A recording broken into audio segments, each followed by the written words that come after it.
Great academies of the rabbis were established and thousands of new laws formulated. There, those same Pharisees who killed Jesus Christ remained the undisputed rulers of Judaism. In Babylon, the Pharisees codified their oral traditions into the Babylonian Talmud, the written form of that oral tradition which Jesus so bitterly rebuked. The Talmud reveals how deep was Israel's apostasy. The Talmud also helps us understand the basis for Christ's unflattering descriptions of the Pharisees. Jesus described the Pharisees as hypocrites, children of hell, blind guides, whited sepulchres, full of dead men's bones. He even described the Pharisees as children of their father the devil, a murderer from the beginning. The Talmud confirms Christ's words. In the Talmud, in Treatise Sanhedrin, an extensive passage describes the right of the Pharisee to kill anyone, just as long as he did so indirectly. As one of dozens of examples, the Talmud tells us that if one bound his neighbor and he died of starvation, he is not liable to execution. In such an indirect manner, the Pharisees also killed Christ. Manipulating the Romans to actually wield the spear and sword, the Pharisees claimed, as their descendants do today, that since the Romans were the direct cause of the death of Christ, it is the Romans, not the Jews, who are guilty. Christ also called the Pharisees adulterers, an adulterous generation. The Talmud provides generous loopholes for adultery. It says the penalty for adultery does not include sex with a minor, the wife of a minor, or the wife of a heathen. The Talmud also encourages seduction of unwed adolescent girls called designated bondmaids. But it's important how such rapes are performed. With the designated bondmaid, one is guilty only in the case of natural connection, but not in the case of perverse connection. The Pharisees reasoned that rape in a perverted manner is outside the jurisdiction of the law. Normal rape, however, was punishable.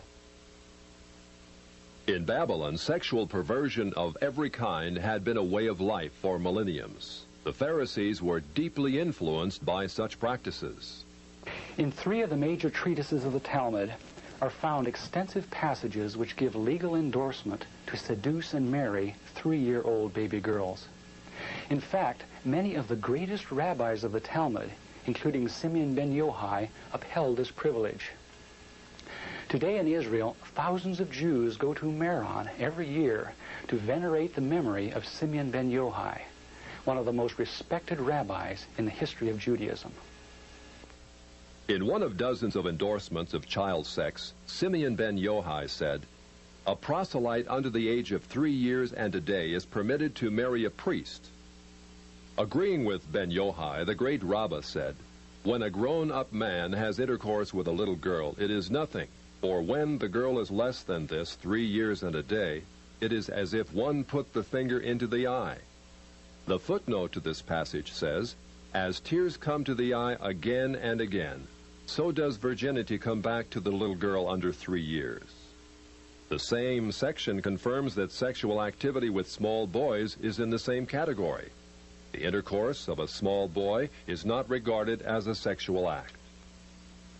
In addition to adulterers, Christ, in the story of the Good Samaritan, portrayed the Pharisees as racial bigots, too self-righteous to respond to the suffering of one who was not a Jew. It is true, because of the wickedness of the Canaanites, which included sodomy and infant sacrifice, Israel had been commanded by God to be harsh in her treatment of the inhabitants of the land. God made it clear that the Canaanites were not simply to be avoided, but destroyed. By the time of the New Testament, this method of preserving God's kingdom by separation and the sword had become obsolete. God no longer made a racial difference between men. But the Pharisees were unfazed by God's new agenda. The Talmud was finally written down nearly 5 centuries after Christ, yet its critical, even homicidal attitudes toward Gentiles might have been lifted out of the book of Joshua. However, the quickest way to grasp the Talmudic view of Gentiles is not directly from the Talmud, but from the Jewish encyclopedias. If we quote an isolated opinion from the Talmud, A rabbi may quickly object, saying, but that is not the overall opinion of the Talmud. That is not the definitive view. What the Jewish Encyclopedia provides us is a definitive overview of perhaps hundreds of rabbinic statements on any subject, giving us accurate summaries of what the Talmud generally teaches. In its article on Gentiles, the Jewish Encyclopedia begins to define what makes a Jew so different from a Gentile. According to the rabbis, only Israelites are men. Gentiles they class not as men, but as barbarians. Since Gentiles are not men in the fullest sense, so the Gentile is not a neighbor of a Jew. Further, since Gentile laws were too crude to admit of reciprocity, meaning too crude to be taken seriously, the Gentile was forever beneath the Jew.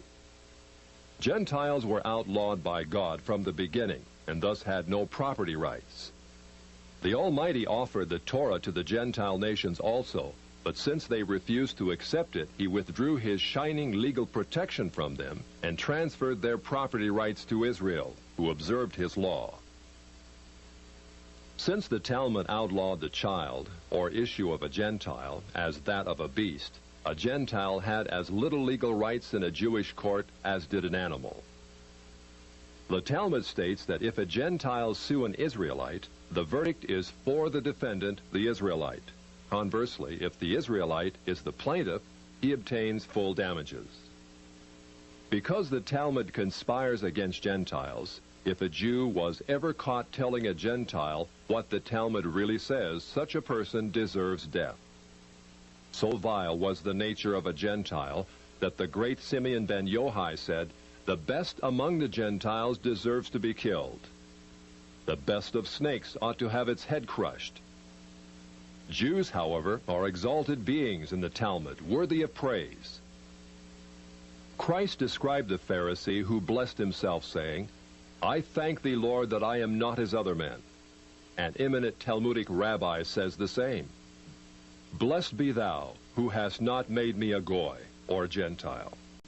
There is a special antagonism between the Talmud and Jesus. The Talmud attacks him everywhere it can, even his mother. Mary, the Talmud says, was a whore who mated with carpenters. She who was the descendant of princes and governors played the harlot with carpenters. It naturally followed that the scribes declared Christ to be a bastard. In its article on Jesus, the Jewish Encyclopedia says that Jewish writings defame Christ. It is the tendency of all these sources to belittle the person of Jesus by ascribing to him illegitimate birth, magic, and a shameful death. Jesus, according to this article, was considered one of the three worst enemies of Judaism who came to an ignoble end. The Talmud says they subjected him to 4 deaths: stoning, burning, decapitation, and strangling. The Talmud also says he is now in hell, punished with boiling hot excrement. What is Christ's advice as he speaks to us out of hell? The Jewish Encyclopedia quotes Jesus as telling us above all to bless the Jews.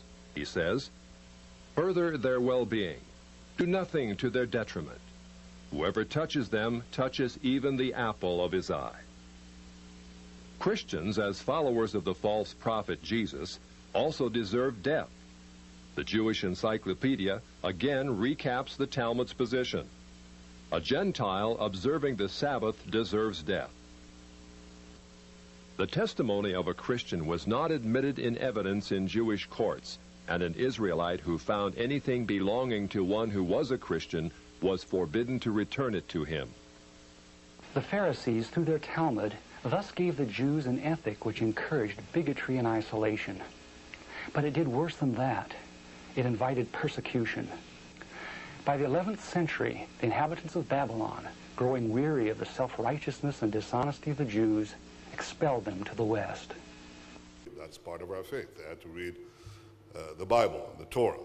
And that carried the Jewish people as a unique people of the book, as we called it. The people of the book not only knew the book, they could read the book. The capacity to ask questions, which is what the Talmudic tradition did across Jewish communities. It never defined the end of knowledge. It never put an exclamation mark on truth. It was constantly questioning, expanding, growing, exchanging between communities, between great scholars and their students. It never ended. It was always iterative. This culture exploded when the walls of the ghetto went down.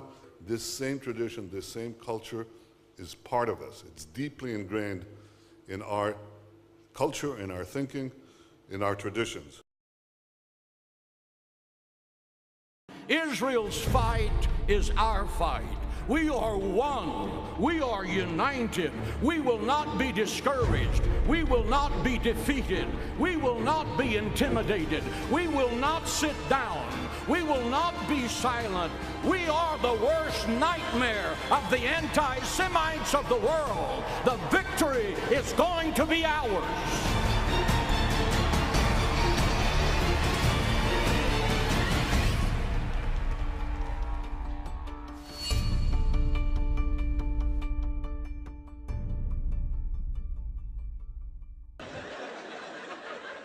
I don't care. Good.